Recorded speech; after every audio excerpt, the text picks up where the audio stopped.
Hi everyone. So we have got 7 different shapes. Now first off, if you haven't learned the 7 major scale shapes, then I am going to say to you, go and learn those first. I have got a link below in the description to fast track your way to learn those 7 shapes. So if you haven't done so, go over to that video and learn those first, and it will give you a way to learn them fast. All right.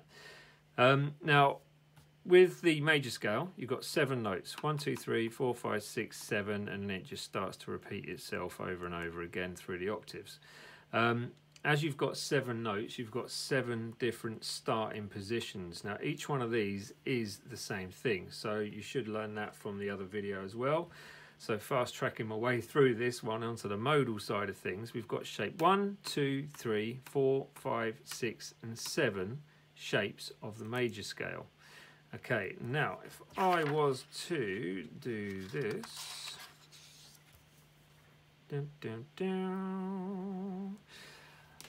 I've now given each one of the shapes a name instead of a number. So number 1 becomes Ionian, number 2 becomes Dorian, 3 Phrygian, 4 Lydian, 5 Mixolydian, 6 Aeolian, and 7 is Locrian, or Locrian as people like to call it sometimes.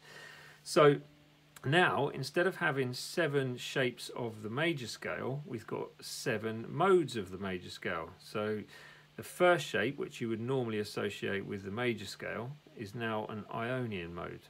The second shape would be a Dorian mode, etc., as I've just previously gone through. Now, the beauty of this, I suppose, is if you wanted to keep it simple for yourself, you could just have those 7 shapes, associate the name with each one of those 7 shapes, and then you would know 7 modes.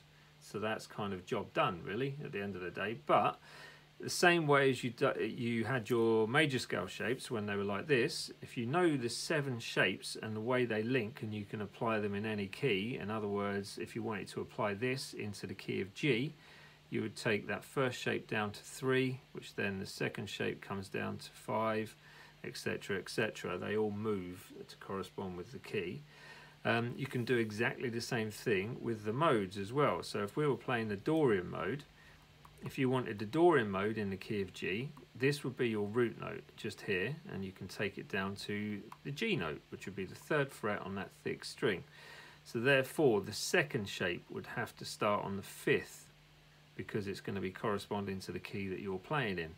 So that's the way to work these through when you're playing exactly the same way as you did the major scales, but in a modal sense as well. So they never come out of that formation, but you can, they are all transpositional, so you can move them into different keys quite easily, as long as you know how they link. Now that is the tricky part.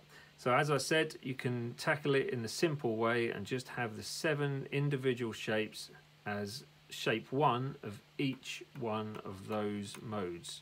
Or you can look at it in the sense of you've got shape 1 for Dorian, that would be shape 2, 3, 4, 5, 6, and 7 of Dorian.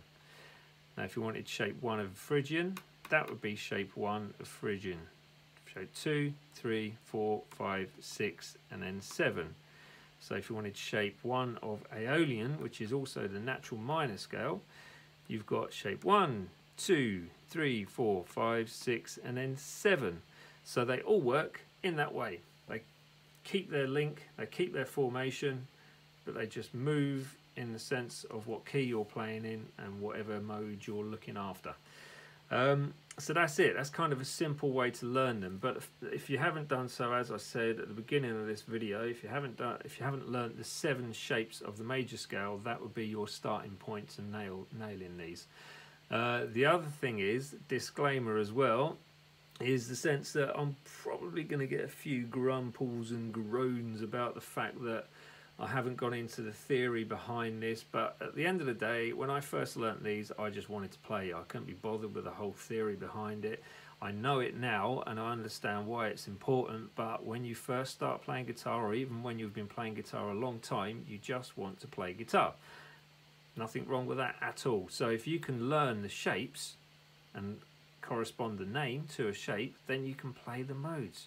learn the theory after. It doesn't make any difference. In some ways it can actually make it easier to understand the theory. So swings and roundabouts and all that sort of stuff, but if you're a visually minded person or you just enjoy playing guitar and you want to learn a few modes, then this is the way to tackle it. And yeah, that's it. So all of these, the Ionian, the Dorian, Phrygian, oh, hang on a minute, Lydian, the Mixolydian, the Aeolian and the Locrian PDFs are available free from that website, guitarjammingtracks.com. Yeah, so just go onto the lessons and downloads section for that, and hopefully this video has helped you to understand the modes in a fast track way rather than a theory way. There you go. See you all later. Bye.